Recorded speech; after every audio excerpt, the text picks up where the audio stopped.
ఈరోజు సముద్రపు నెత్తళ్ళు అంటే పచ్చి నెత్తళ్ళు అంటారు కదండి, ఆ కర్రీ చూద్దాము. టేస్ట్ అయితే అల్టిమేట్గా ఉంటుంది.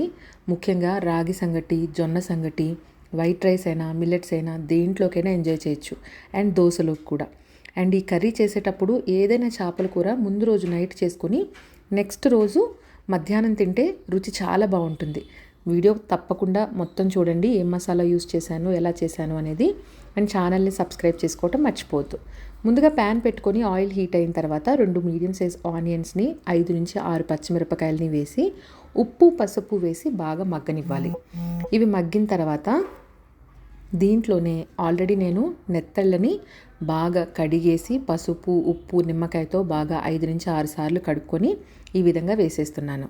దీంట్లోనే ఇప్పుడు సరిపడా కారము ఉప్పు కూడా వేసేసుకొని చింతపండు రసాన్ని కూడా దీంట్లో వేసేయాలి. చింతపండు గుజ్జు కూడా మరీ ఎక్కువ వేసేయకూడదు. కర్రీకి జస్ట్ ఒక పెద్ద గ్లాస్ వాటర్ అయితే సరిపోతాయి. ఆ చింతపండు గుజ్జులోనే ఈ చేపలన్నీ కూడా ఉడకాలన్నమాట. అంతే, ఇంక ఎక్స్ట్రా వాటర్ అనేది అవసరం లేదు.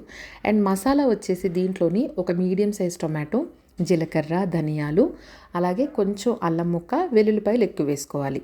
ఇవన్నీ కలిపి మిక్సీలో పేస్ట్ చేసుకొని ఈ పేస్ట్ని కూడా దీంట్లోనే వేసుకొని మంట సిమ్లో పెట్టుకొని ఒక్క 10 నుంచి 15 నిమిషాల పాటు ఉడికించుకుంటే కర్రీ దగ్గర పడిపోతుంది. రుచి అయితే చాలా బాగుంటుందన్నమాట. తప్పకుండా ట్రై చేయండి, డెఫినెట్గా ఎంజాయ్ చేస్తారు. అండ్ కొత్తగా ఇప్పుడు బాలింతలు ఎవరైతే ఉంటారో వాళ్ళకైతే పాలు పట్టడానికి పిల్లలకి చాలా చాలా హెల్ప్ అవుతుంది. ట్రై చేయండి. చూసారు కదా, చాలా యమ్మీగా ఉంటుంది.